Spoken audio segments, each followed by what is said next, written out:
cada caso é um caso. E isso é muito verdadeiro, porque tem situações em que vem o proprietário, o produtor rural, e nós regularizamos a área dele em determinado tempo, aí vem o vizinho, e o vizinho fala, mas como que do dele você conseguiu em menos tempo e fez tal coisa, né? Mas porque realmente cada imóvel tem as suas peculiaridades, são diferentes. Cada caso é um caso e não tem como sair disso.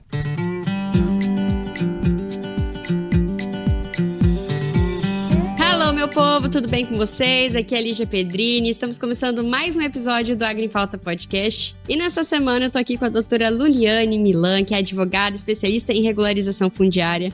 Então, doutora, muito obrigada por participar aqui com a gente e seja bem-vinda ao Agro em Pauta. Oi, Lígia, eu que agradeço o convite, é um prazer estar aqui, uma alegria estar aqui, principalmente para falar sobre esse tema tão importante para o produtor rural e eu tô pronta aqui para a gente iniciar a nossa conversa. Bom demais! E você que tá aí do outro lado nos ouvindo, saiba que aqui no Agro em Pauta a prosa é livre e a pauta é definida sempre pensando nos assuntos importantes para o produtor rural e para a sociedade como um todo. Então, quer aprender algo novo hoje? Quer se informar mais sobre o agro? Então, aguenta aí que já a gente tá de volta.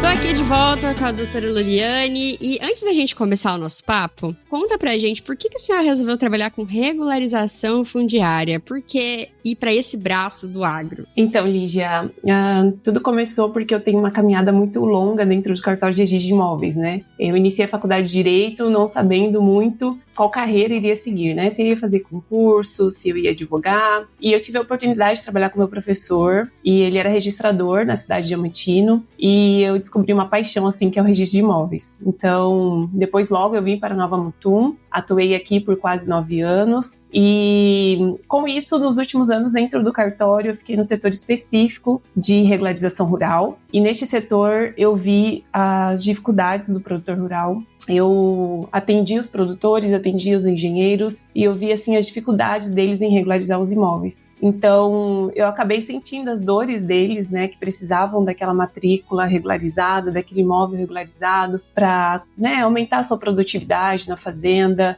fazer os empréstimos necessários, enfim. Então, vendo toda aquela dor e situação, logo que eu saí do cartório para advogar com o meu marido, que é meu sócio, e eu logo pensei, por que não ajudar essas pessoas, né, que fazem tudo pelo nosso país aí, né, que somos os maiores produtores e eles não têm um imóvel regularizado. Então eu vi essa necessidade que eles tinham e eu acabei saindo e ingressando nesta área, enfim, e a gente, graças a Deus, tem aí ajudado muitos produtores rurais a regularizarem os seus imóveis. E doutora, antes de tudo, né, pra gente definir aqui pro produtor, o que é uma fazenda regularizada, assim? Quais são os documentos que uma fazenda precisa ter para ela ser considerada regularizada, para estar tudo ok? Então, Lígia, quando nós falamos de uma fazenda regularizada, nós estamos falando de uma propriedade rural com todos os documentos em dias, tá? Tudo conforme a legislação. Então, ela precisa estar, e isso basicamente precisa de alguns pontos, tá? Essenciais na minha opinião. O primeiro é a escritura do imóvel ou o título de posse registrado lá na matrícula do cartório de registro de imóveis. O que isso significa? Que aquela propriedade, ela precisa estar no nome do dono e este arquivo é no cartório de registro de imóveis, lá na matrícula, tá?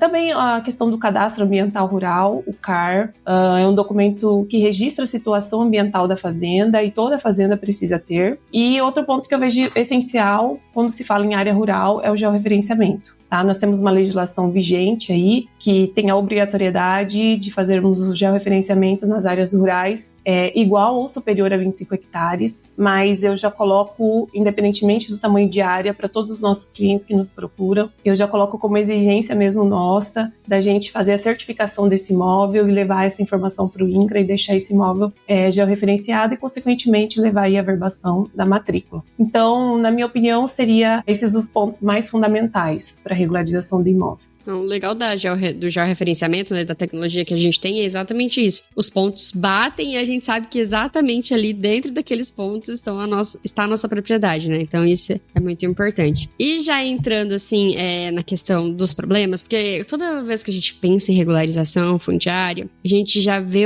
parece que vem na nossa cabeça um monte de empecilhos e um monte de probleminhas, né? Mas por que é tão complexo e difícil a gente ter todos esses documentos na nossa fazenda? Ou por que a gente tem tantas propriedades que não tem esses documentos ainda no Brasil? Então, Lígia, essa é uma boa pergunta.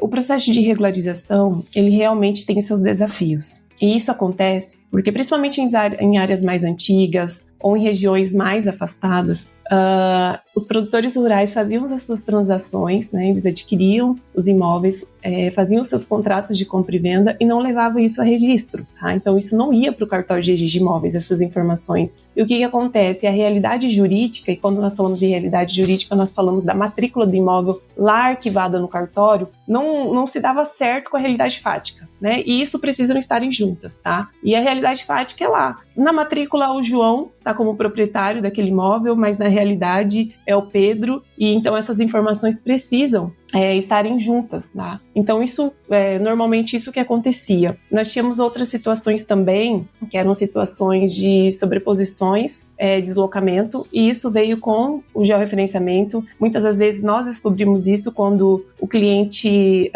contrata o responsável técnico, ele faz a certificação do imóvel, e nessa certificação descobrimos que, por exemplo, ele tem na matrícula 100 hectares e nessa certificação dá 150 no chão. Isso não significa que ele está tendo excesso de área, mas ao contrário, se for comprovado que essa diferença encontrada de 50 hectares a mais, ou em situações que acaba perdendo área, se for comprovado que é uma questão de erro, né, porque nós sabemos que as matrículas, elas não têm uma precisão no seu memorial descritivo, elas são precárias, elas não têm informações, e por isso veio a lei do georreferenciamento. E se comprovado isso, que é questão de erro material, enfim, tem outras formas de evidenciar isso, a gente consegue levar isso ao cartório de registro de imóveis. E já há situações em que esses 50 hectares acaba sendo uma aquisição. O que acontece?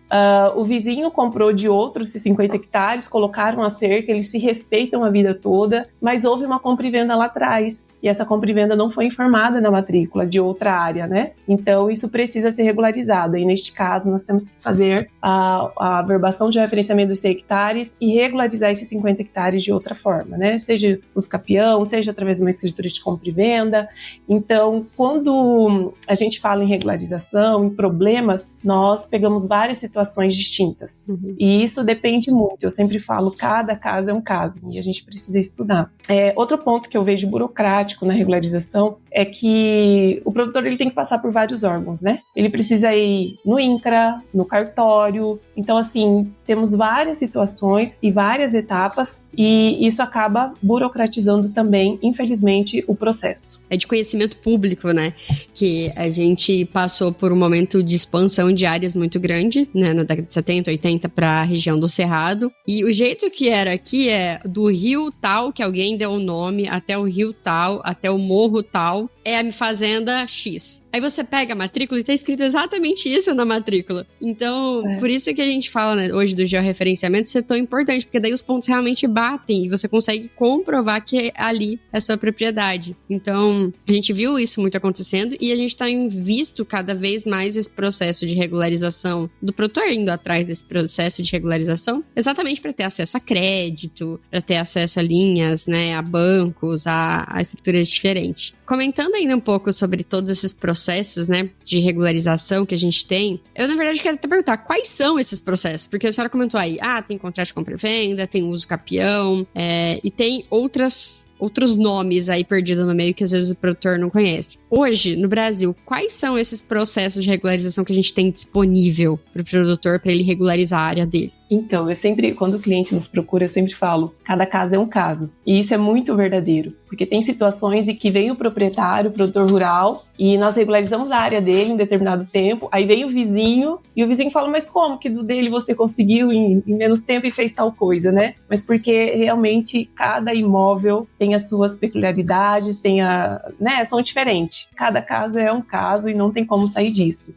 Então, existem várias formas de regularização. Hoje, quando se fala em área rural, nós iniciamos sempre pelo georreferenciamento.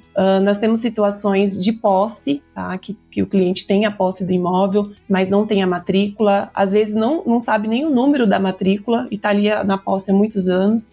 E nós temos um instituto para isso, para regularizar essas situações, que seria por meio da uso capião. Então, a uso capião é um processo onde o produtor rural ele vai comprovar que ele tem a posse dessa área, né, por determinado prazo, e quem vai fazer esse reconhecimento é o juiz, ou hoje nós temos, de forma administrativa também, o registrador. Então, nós também conseguimos processar isso no extrajudicial. Obviamente, nós temos um rol de requisitos ali, para ver se a situação daquele imóvel se encaixa na uso capião extrajudicial, e nós seguimos isso. Temos o caso de adjudicação compulsória também, que é um meio de regularização. Temos a questão da escritura de compra e venda. Tem uma situação que o georreferenciamento nos traz, e isso é bem comum, por isso que eu te falei da cerca do vizinho, ali inicialmente em outra pergunta, porque há situações em que nós fazemos a certificação do imóvel e existe uma diferença, e essa diferença de área a gente acaba descobrindo, conversando, que o vô do produtor rural comprou do vizinho uma faixa só para eles mudarem a cerca, e a gente precisa regularizar essa faixa, e a gente regulariza através de escritura pública. Então isso não inclui no georreferenciamento, né? Então assim, porque o que precisa ficar muito claro para o produtor rural, que muitas vezes nos procuram e falam assim, mas o GEL tem que fazer, né? O GEL precisa arrumar isso daí, é que estava errado. Se a gente comprova que de fato é um erro e que esse acréscimo ou diminuição de área é apenas para corrigir, nós conseguimos levar isso para averbação, sai a matrícula nova, com seus pontos, você consegue encontrar lá dentro do site do CIGEF sua área, você localiza, você vê sua área e dá segurança jurídica para o produtor. Mas se isso é um fato, é uma aquisição, aí a gente tem outros institutos para regularizar essa aquisição. Então, assim, são N's, é um rol muito grande, assim, de regularização, e hoje nós temos essa chance para o advogado atuar no extrajudicial, de forma extrajudicial, que é o caso da uso capião, por exemplo, que é algo novo aí e maravilhoso. Já o referenciamento também, inicialmente, na lei, era somente judicial, e conseguimos também, hoje, fazermos isso de forma extrajudicial,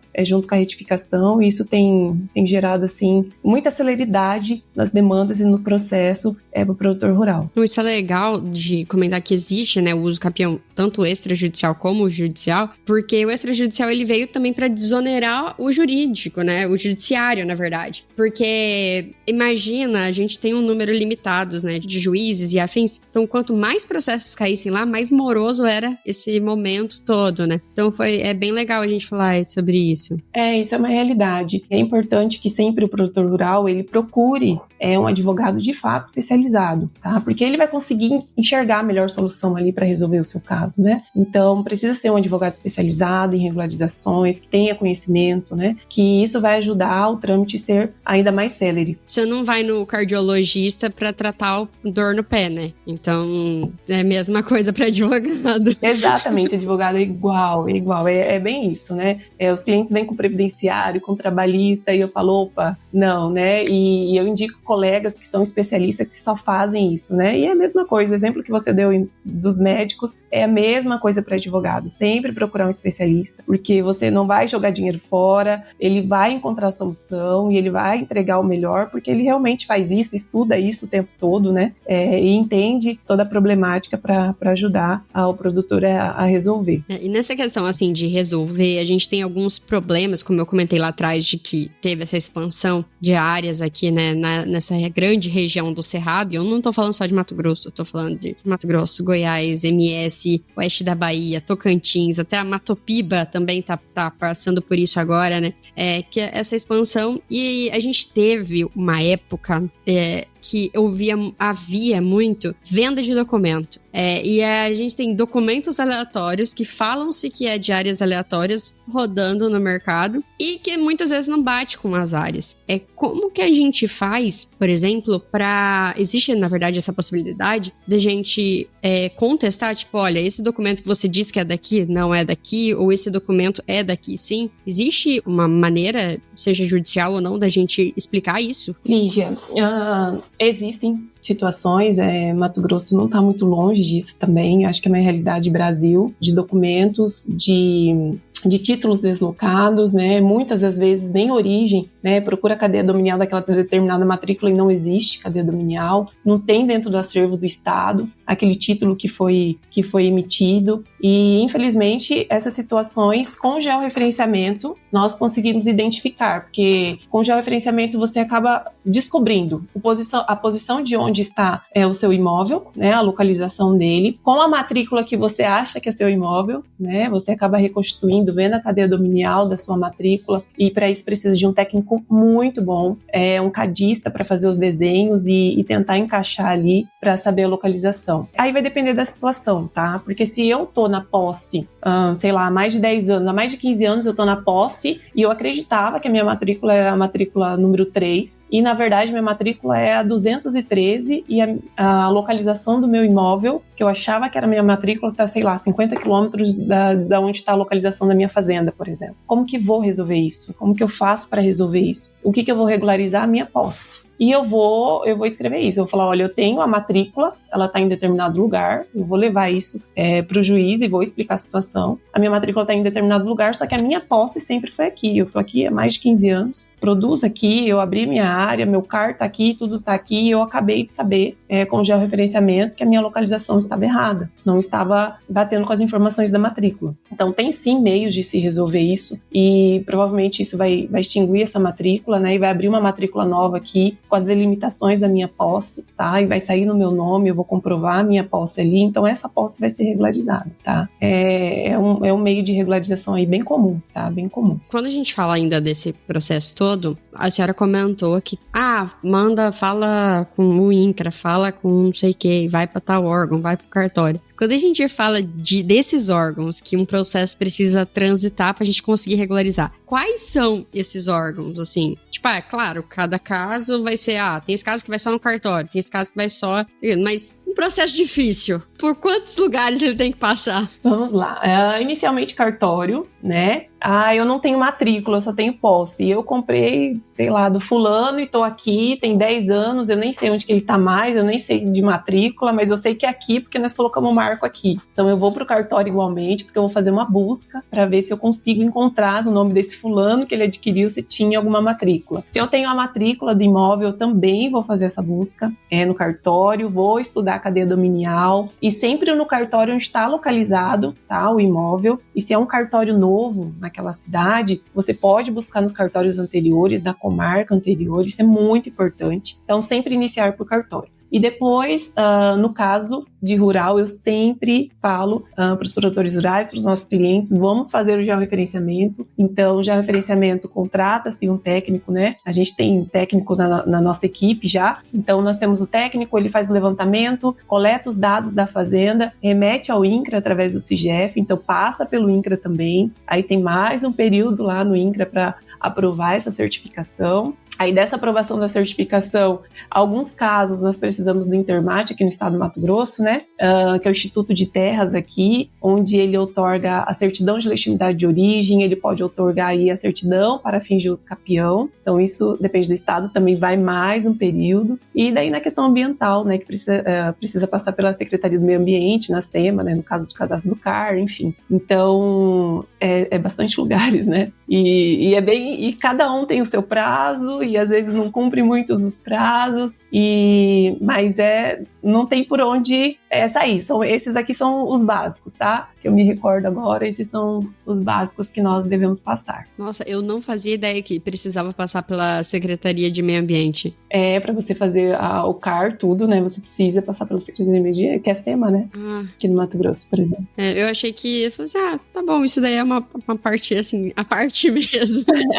Aí você tem o CCIR também, claro que tem a parte de tributação também, que a gente está falando bem de forma sucinta, né? Mas tem a parte dos tributos também, o CCIR, né? Que precisa fazer perante o INCRA, né? Tem também o ITR na Receita. Então, assim, é bastante coisa. Nossa, tem que ter muita vontade de trabalhar com regularização, hein, doutora?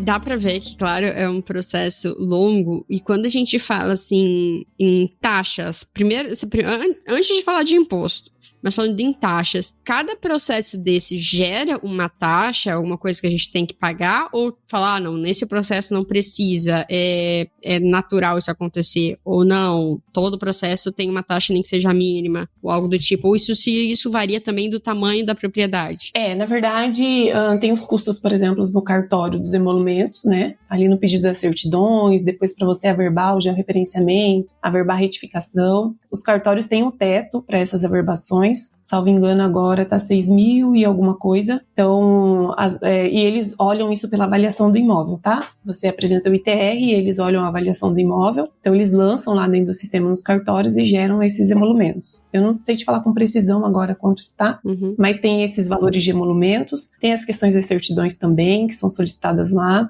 Intermate também tem as taxas para pagamento das certidões, tem a taxa do INCRA também para pagar. Então, assim, tem muitas taxas, tá? Mas, assim, no final, esses custos, eles são importantes para garantir que, né, essa terra esteja legalizada, né? Então, mas, assim, varia muito da situação, tá?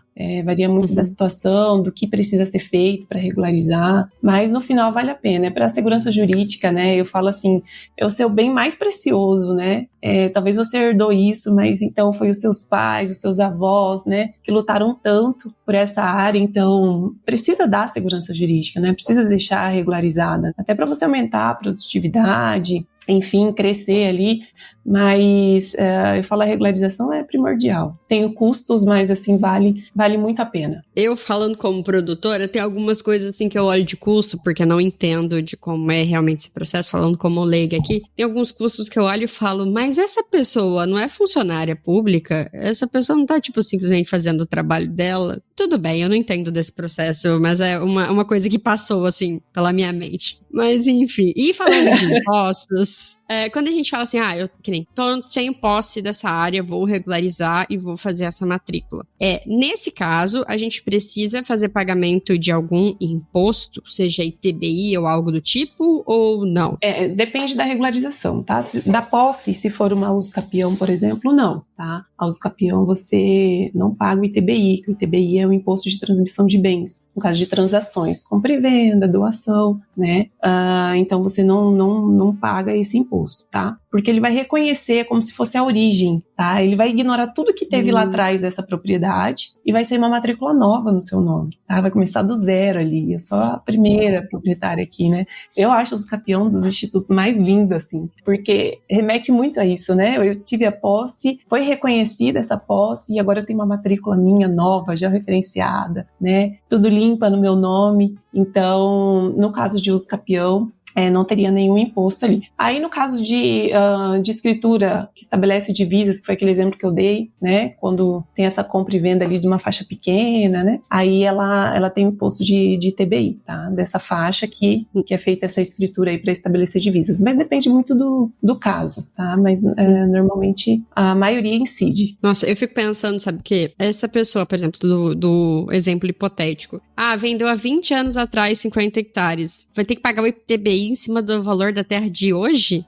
Ai, Jesus. Da avaliação atual. E tanto que eu falo, Lígia, eu falo assim, gente, não deixe assim muito tempo, não, né? É a sua propriedade, vai regularize quanto antes, porque quanto mais demorar, mais caro vai ficar. E realmente fica mais caro. Então, você tem a escritura aí, vai regularizar essa escritura. Se não tem GEL, vai fazer esse GEL, vai levar essa escritura a registro, né? Porque realmente fica mais caro com o passar dos anos. Porque, por exemplo, a taxa dos emolumentos do cartório, praticamente todos os anos tem um reajuste, né? A avaliação do imóvel, de acordo com o mercado, vai aumentando, né? E isso vai gerando mais, vai ficando mais caro, né? As taxas vão aumentando também. Não tem como sair disso. E no caso, assim, quando a gente tem aí nesse meio do processo, por exemplo, uma parte de sucessão ou de doação, tem como, por exemplo, o pai tá doando pro filho, tá passando pro filho, mas o pai só tinha posse. Tem como fazer direto no nome do filho, se o pai estiver vivo? Ou se o pai já tiver falecido, não tem como? Tem que fazer inventário? Então, se for no caso de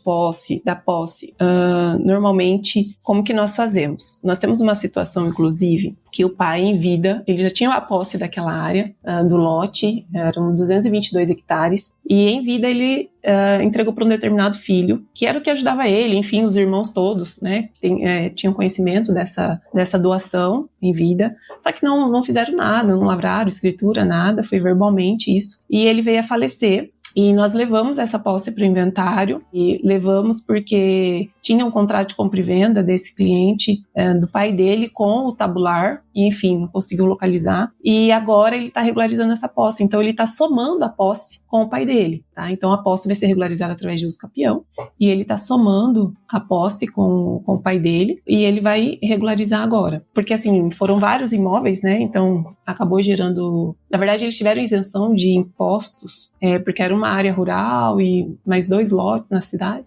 Era pequena, então gerou os impostos ali do ITCMD, mas em relação ao todo o patrimônio, né? E eles pagaram, mas agora ele vai regularizar e ele vai usar o tempo de posse do pai dele para somar para uso capião.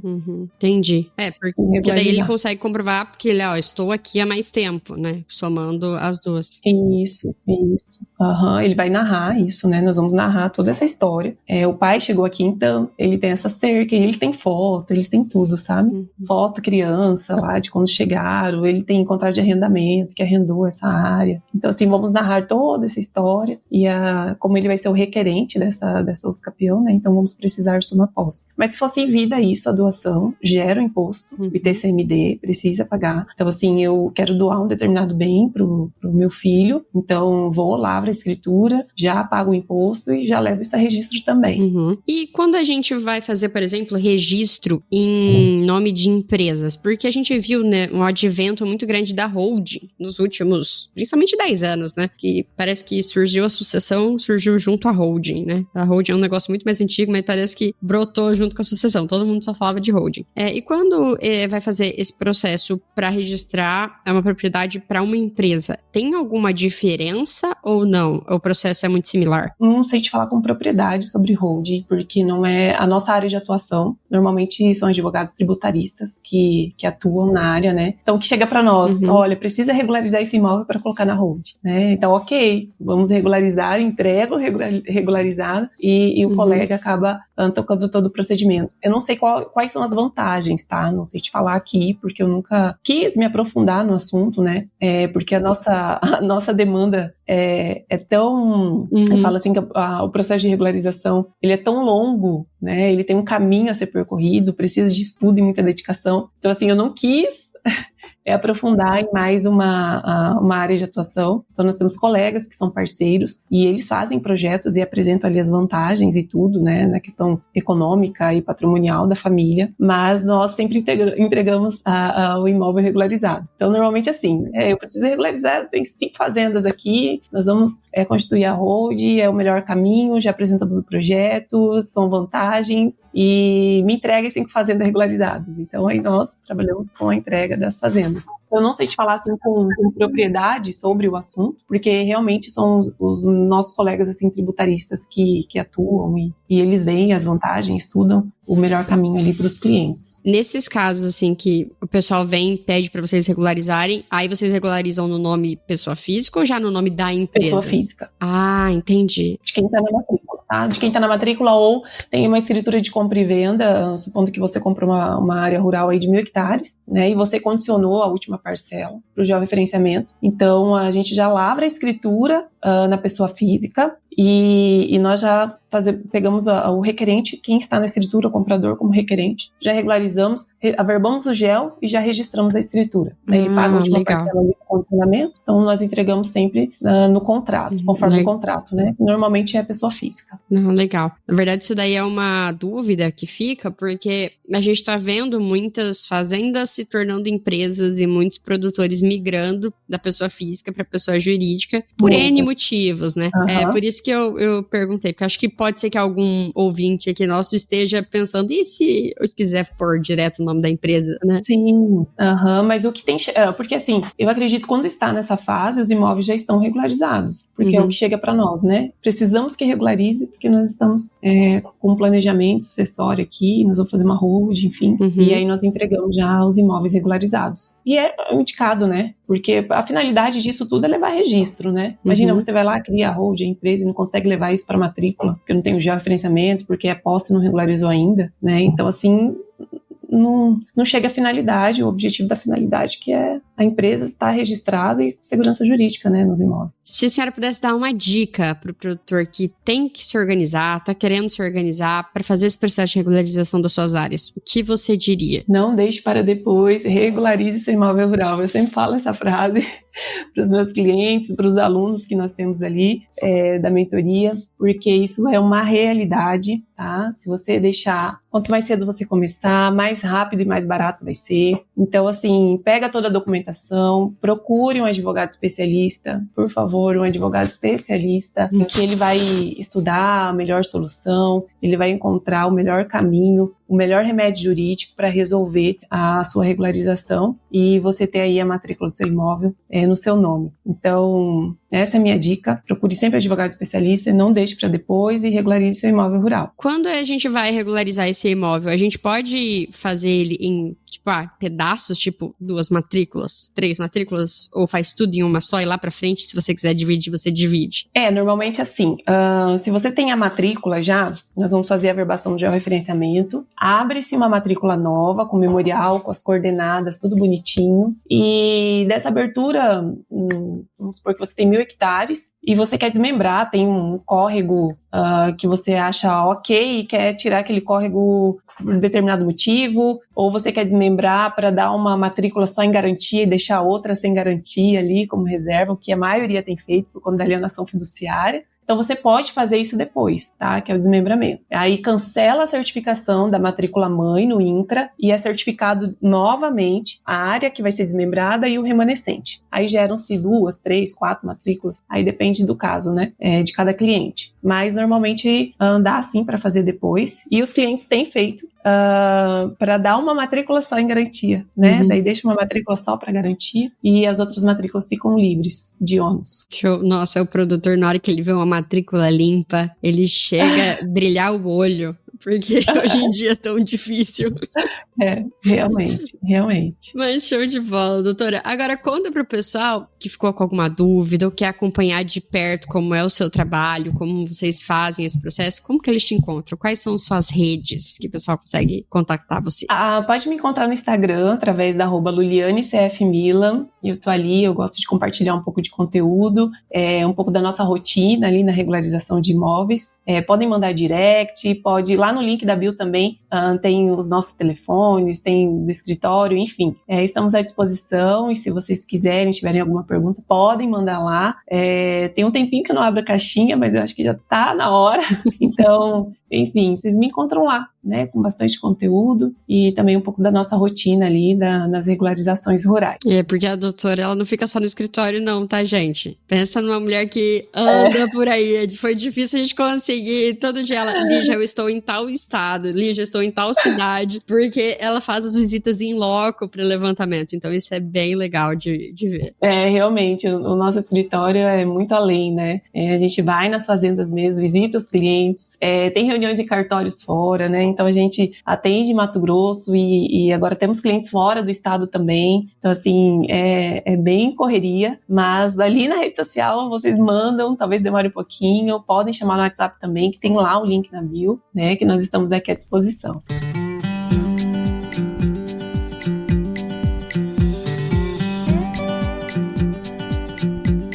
Mas então é isso, pessoal. Obrigada, doutora, pela sua participação aqui no AgriPauta de hoje, por ter compartilhado um pouco da sua experiência e do seu conhecimento com a gente. Eu que agradeço, Lígia. Estou aqui, sempre espero voltar.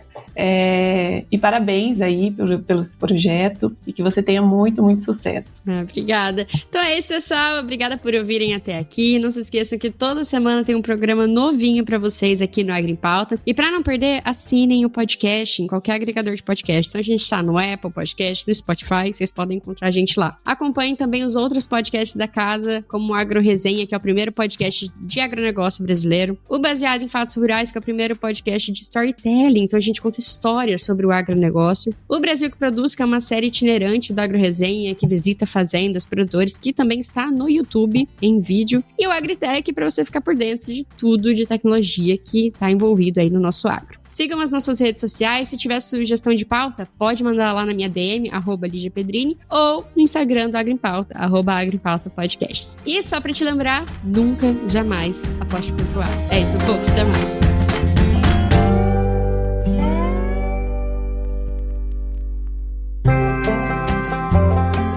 E aí, você gostou desse podcast? Se gostou, considere compartilhar esse episódio com alguma pessoa que irá se beneficiar desse conteúdo e nos ajude a alcançar ainda mais pessoas.